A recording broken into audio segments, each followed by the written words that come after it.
ओम नमः शिवाय।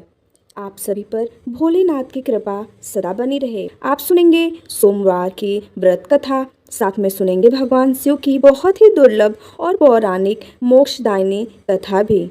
कथा का शुभारंभ करने से पहले सब मिलकर भगवान शिव की स्तुति करते हैं। भगवान शिव की स्तुति का पाठ करने से हर संकट से मुक्ति मिलती है और सभी मनोकामनाएं भी पूर्ण हो जाती हैं। संत महापुराण के कुमारिका खंड में भगवान शिव की स्तुति का वर्णन किया गया है।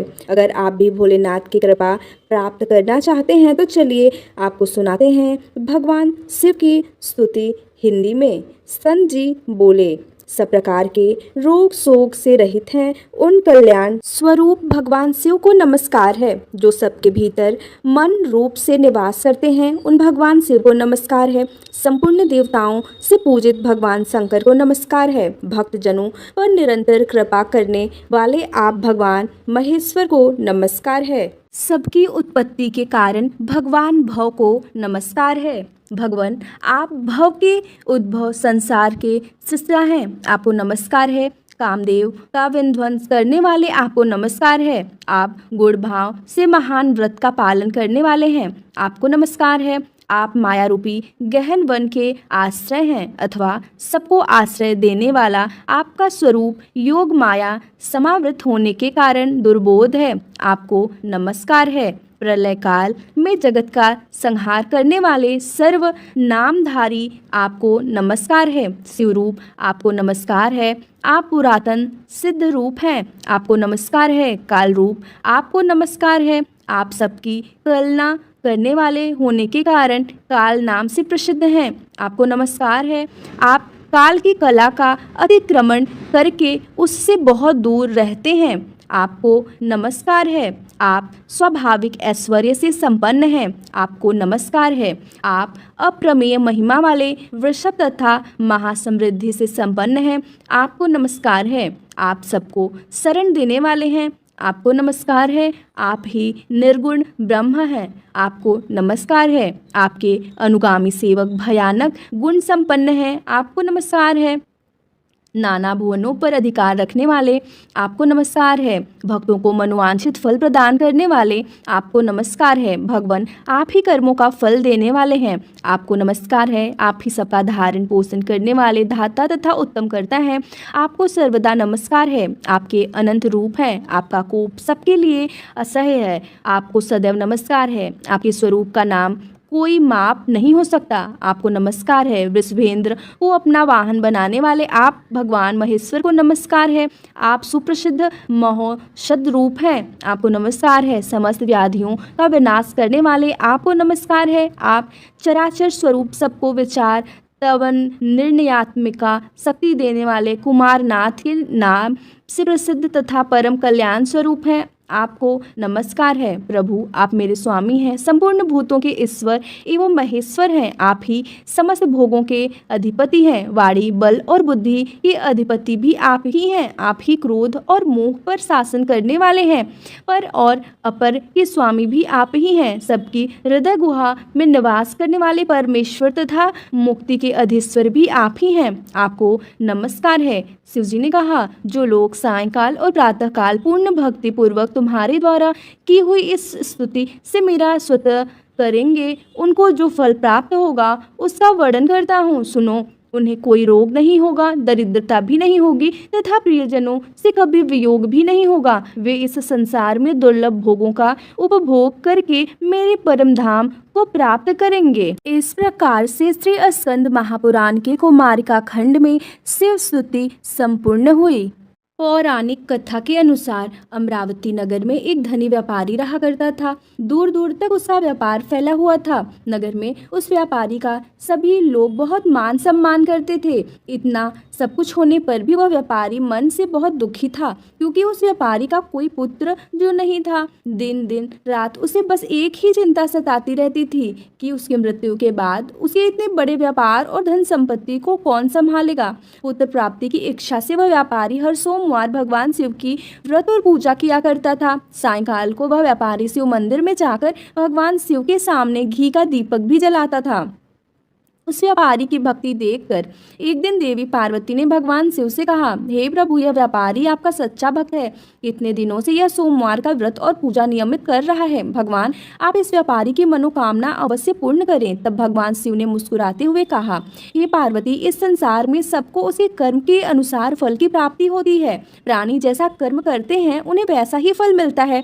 इसके बाद भी देवी पार्वती नहीं मानी। उन्होंने बार बार आग्रह करते हुए कहा, हे महादेव, हे प्रभु, आपको इस व्यापारी की इच्छा पूरी करनी ही पड़ेगी। यह आपका अनन्य भक्त है, हर सोमवार आपका विधिवत व्रत रखता है और पूजा अर्चना के बाद आपको भोग लगाकर एक समय ही भोजन भी ग्रहण करता है। आपको इसे पुत्र प्राप्ति का वरदान तो देना ही होगा। प्रभु देवी पार्वती का इतना आग्रह देखकर भगवान शिव ने कहा, देवी, तुम्हारे आग्रह पर मैं इस व्यापारी को पुत्र प्राप्ति का वरदान देता हूँ, लेकिन इसका पुत्र 16 वर्ष से अधिक जीवित नहीं रहेगा। उसी रात भगवान शिव ने स्वप्न में उसे व्यापारी को दर्शन देकर उसे पुत्र प्राप्ति का वरदान दिया और उसके पुत्र के 16 वर्ष तक जीवित रहने की बात भी बताई।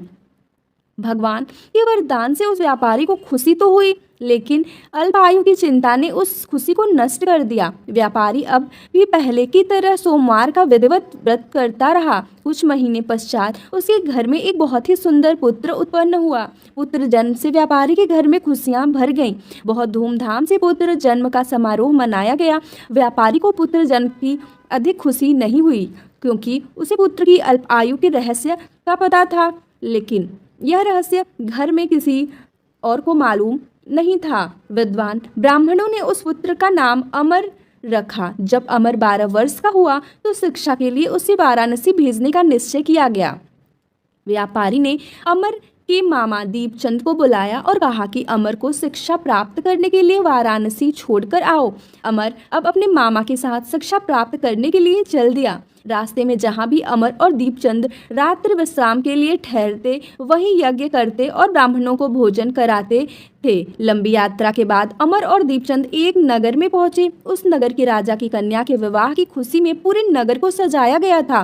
निश्चित समय पर बारात आ गई, लेकिन वर का पिता अपने बेटे के एक आंख से काना होने के कारण बहुत चिंतित था। उसे इस बात का भय सता रहा था कि राजा को इस बात का पता चलने पर कहीं वह विवाह से इनकार न कर दे, इससे उसकी बदनामी होगी। वर के पिता ने अमर को देखा तो उसके मस्तिष्क में एक विचार आया। उसने सोचा, क्यों न इस लड़के को दूल्हा बनाकर राजकुमारी से विवाह करा दूं।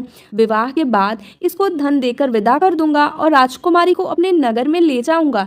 वर के पिता ने इस संबंध में अमर और दीपचंद से बात की। दीपचंद ने धन मिलने के लालच में वर के पिता की बात स्वीकार कर ली और अमर को दूल्हे के वस्त्र पहनाकर राजकुमारी चंद्रिका से विवाह करा दिया गया। राजा ने बहुत सा धन देकर राजकुमारी को विदा किया। अमर जब लौट रहा था तो सच नहीं छिपा सका और उसने राजकुमारी के दुपट्टे पर लिख दिया, राजकुमारी चंद्रिका, तुम्हारा विवाह तो मेरे साथ हुआ था। मैं तो वाराणसी में शिक्षा प्राप्त करने जा रहा हूँ।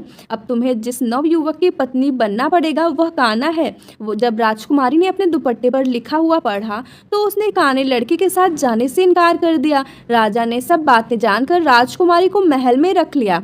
उधर अमर अपने मामा दीपचंद के साथ वाराणसी पहुंच गया। अमर ने गुरुकुल में पढ़ना प्रारंभ कर दिया। जब अमर की आयु 16 वर्ष की हुई तो उसने एक यज्ञ किया। यज्ञ की समाप्ति पर ब्राह्मणों को भोजन कराया और खूब अन्य वस्त्र दान किए। रात को अमर अपने शयन कक्ष में सो गया। शिवजी के वरदान के अनुसार शयनावस्था में ही अमर के प्राण पखेरु उड़ गए। सूर्योदय पर मामा अमर को मृत देखकर रोने पीटने लगा। आसपास के लोग भी एकत्र होकर दुख प्रकट करने लगे। मामा के रोने की विलाप करने से स्वर समीप से गुजरते हुए भगवान शिव और माता पार्वती ने भी सुने। तब माता पार्वती ने भगवान से कहा, प्राणनाथ, मुझसे इसके रोने का सहन नहीं हो रहा। आप इस व्यक्ति के कष्ट को अवश्य दूर कीजिए। भगवान शिव ने देवी पार्वती से कहा। अदृश्य रूप में जाकर अमर को देखा तो पार्वती जी से बोले, देवी, यह तो उसी व्यापारी का पुत्र है जिसे मैंने 16 वर्ष की आयु का वरदान दिया था।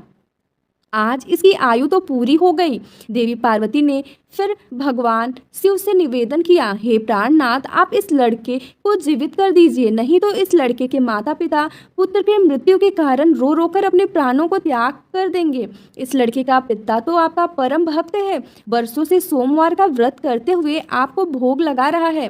माता पार्वती के बार बार आग्रह करने पर भगवान शिव ने उस लड़के को जीवित होने का वरदान दे दिया और कुछ ही क्षणों में वह जीवित होकर उठ बैठा। फिर शिक्षा समाप्त करके अमर मामा के साथ अपने नगर की ओर चल दिया। दोनों चलते हुए उसी नगर में पहुंचे जहां अमर का विवाह हुआ था। उस नगर में भी अमर ने यज्ञ का आयोजन किया। समीप से गुजरते हुए नगर के राजा ने यज्ञ का आयोजन देखा। तब राजा ने अमर को तुरंत पहचान लिया। यज्ञ समाप्त होने पर राजा अमर को और उसके मामा को महल में ले गए और कुछ दिन उन्हें महल में रखकर बहुत सारा धन वस्त्र देकर राजकुमारी के साथ विदा कर दिया। रास्ते में सुरक्षा के लिए राजा ने बहुत से सैनिकों को भी साथ भेजा।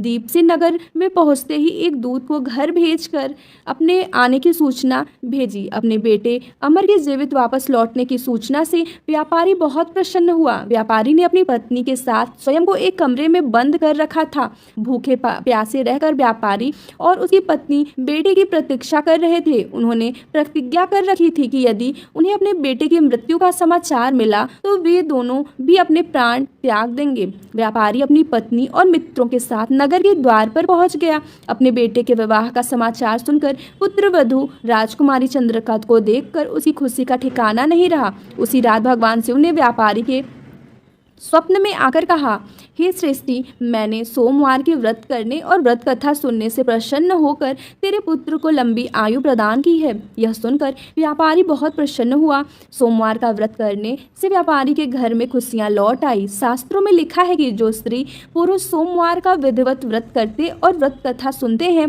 उनकी सभी इच्छाएं महादेव की कृपा से पूरी हो जाती हैं। सोमवार व्रत कथा समाप्त। अब सुनिए भगवान शिव और माता पार्वती की कथा। एक बार भगवान शिव देवी पार्वती जी के साथ हरिद्वार भ्रमण पर गए थे। पार्वती जी ने वहां देखा कि सहस्त्र मनुष्य गंगा जी में स्नान कर हर हर गंगे कहते चले जा रहे हैं, परंतु सभी दुखी और पाप परायण हैं। तब देवी पार्वती जी ने बड़े आश्चर्य से भोलेनाथ से पूछा, हे देव, गंगा में इतनी बार स्नान करने पर भी इनके पाप और दुखों का नाश क्यों नहीं हुआ?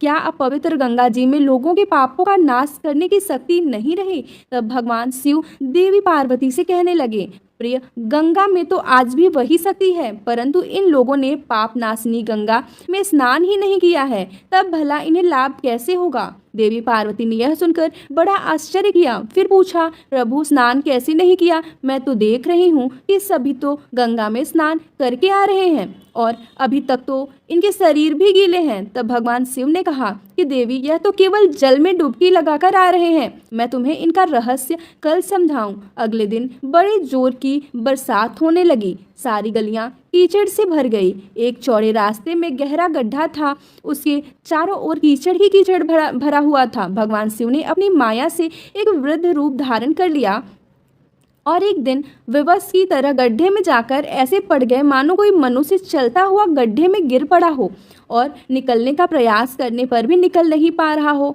और भगवान शिव ने देवी पार्वती को गड्ढे से थोड़ी दूर यह समझाकर बिठा दिया कि देखो, आप लोगों को सुनो सुनो कर पुकारती रहना कि मेरे वृद्ध पति अचानक गड्ढे में गिर पड़े हैं। कोई पुण्यात्मा इन्हें निकाल कर इनके प्राण बचाए और मुझ अबला की सहायता करे। भगवान शिव ने कहा कि देवी, जब कोई भी मुझे गड्ढे से निकालने के लिए तैयार हो तब तुम उनसे बस इतना कह देना कि मेरे पति सर्वथा निष्पाप है। इन्होंने अपने जीवन में कभी कोई पाप नहीं किया है, इसलिए इन्हें वही छुए जो स्वयं निष्पाप हो। अगर आपने अपने जीवन में एक बार भी कोई भी छोटे से छोटा पाप तक नहीं किया हो तभी मेरे पति को हाथ लगाना, नहीं तो हाथ लगाते ही आप भस्म हो जाएंगे।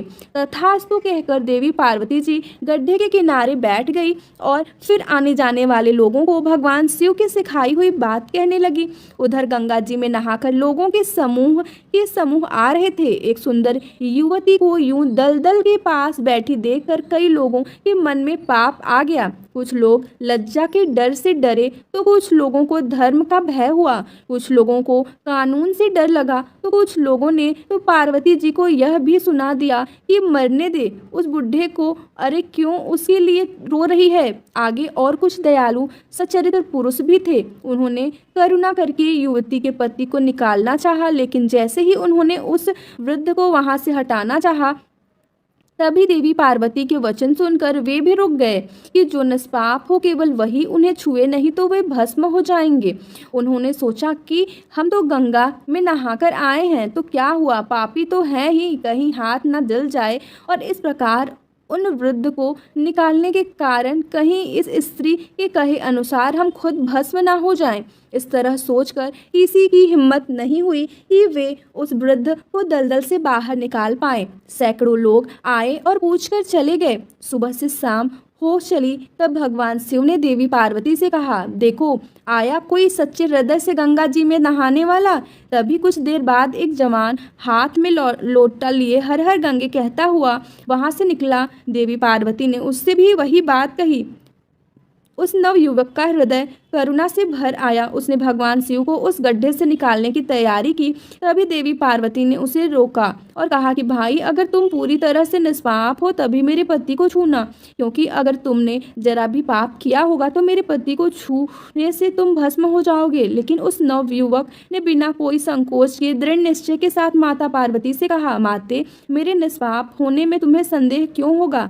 आपको नहीं दिखता कि मैं अभी अभी गंगा जी में स्नान करके आया हूँ? गंगा जी में गोता लगाने के बाद कभी पाप रहते हैं भला? और आपके पति को मैं अभी तुरंत निकालता हूँ। कहते ही उस नवयुवक ने वृद्ध को गड्ढे से बाहर निकाल दिया। तब भगवान शिव और माता पार्वती ने उसे अधिकारी समझकर अपना असली स्वरूप प्रकट कर उसे दर्शन देकर कृतार्थ किया। भगवान शिव ने देवी पार्वती से कहा, देवी, इतने लोगों में से बस इस एक ही ने गंगा स्नान किया है। इस दृष्टांत के अनुसार जो लोग बिना श्रद्धा और विश्वास के केवल दंभ के लिए, केवल पाखंड के लिए गंगा जी में स्नान करते हैं, उन्हें वास्तविक फल नहीं मिलता। लेकिन इसका यह मतलब नहीं है कि गंगा स्नान व्यर्थ जाता है। गंगा स्नान का बहुत पुण्य भी है। गंगा स्नान करने से सभी पापों से तो मुक्ति मिलती ही है, साथ ही मोक्ष की भी प्राप्ति होती है। ऐसा हमारे धार्मिक पुराणों में वर्णन है। यह थी आज की कहानी। आपको कैसी लगी कमेंट बॉक्स में जरूर बताइएगा।